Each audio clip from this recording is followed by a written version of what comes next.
Hello guys, welcome back to my YouTube channel. അപ്പം ഞാൻ സൗമ്യ ചേച്ചി സിന്ധു ചേച്ചിയായിട്ട് പോകുന്നത് വെച്ചാൽ ഗുരുവായൂർ അമ്പലത്തിലേക്കാണ് കേട്ടോ.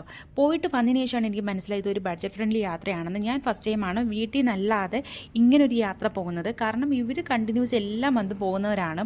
അതുകൊണ്ട് തന്നെ ഇവർ ഓൾറെഡി എക്സ്പീരിയൻസ്ഡ് ആണ്. ഞാൻ ഫസ്റ്റ് ടൈമാണ്. എൻ്റെ മനസ്സിൽ കുറേ നാളത്തെ ഒരു ആഗ്രഹമാണ് ഗുരുവായൂർ പോകണം എന്നുള്ളത്. അതിങ്ങനെ സാധിച്ചു. കാരണം അതും നമുക്കൊരു ബഡ്ജറ്റ് ഫ്രണ്ട്ലി ആയിട്ട് പോകാൻ പറ്റുന്നത്. സ്ഥിരം പോകുന്നവർക്കൊക്കെ ഈ അറിയാമായിരിക്കും, എന്നാലും ഞാൻ പറഞ്ഞുതരാം. നമ്മുടെ കൊല്ലത്ത് നിന്ന് ഏകദേശം ഒരു 6:20 ഇൻ്റർസിറ്റി ട്രെയിനുണ്ട്.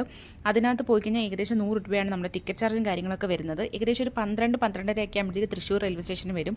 അവിടെ നമുക്ക് ഏകദേശം ഒരു 50 രൂപയുടെ ഓട്ടോ കൂലിയാണ് കുടുംബശ്രീ പാത്രം ഫെസിലിറ്റി എന്ന് പറയുന്നൊരു സംഭവമുണ്ട് അവിടെ ആവുന്നത്. അവിടെ ഏകദേശം ഒരു 30 രൂപ പേ ചെയ്ത് കഴിഞ്ഞാൽ നമുക്ക് ഫ്രഷ് ആവാനായിട്ട് പറ്റും. ഒരു 1-1:30 ഒക്കെ ആകുമ്പോഴത്തേക്കും നമുക്ക് അമ്പലത്തിൽ വന്നു കഴിഞ്ഞാൽ ഈ തിരക്ക് വർക്കിംഗ് ഡേയ്സിലാണെങ്കിൽ അത്യാവശ്യം നല്ല തിരക്ക് കുറവായിരിക്കും. ഞങ്ങൾ പോയ സമയത്ത് അത്യാവശ്യം തിരക്ക് കുറവായിരുന്നു. ഒരു 1-1:30 ഒക്കെ ആയപ്പോഴത്തേക്ക് അമ്പലത്തിലെത്തി. 3 മണിയുടെ നിർമ്മാല്യം 3:15 ആയപ്പോഴും നമുക്ക് അമ്പലത്തിൽ കയറാൻ പറ്റിയായിരുന്നു. തൊഴുതു, കണ്ണനെ കണ്ടു, ഒരുപാട് സന്തോഷമായി. അത്രയും അടുത്ത് നിന്ന് എനിക്ക് കാണാൻ പറ്റി.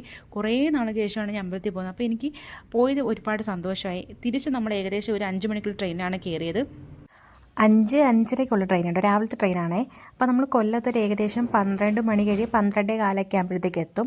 നല്ലൊരു യാത്രയായിരുന്നു. തിരിച്ച് നമുക്ക് ഈ ഒരു എക്സ്പീരിയൻസ് ആണ് ആവുന്നത്. അപ്പം വീഡിയോ ഇഷ്ടപ്പെട്ട ലൈക്ക് ചെയ്യാൻ മറക്കല്ലേ.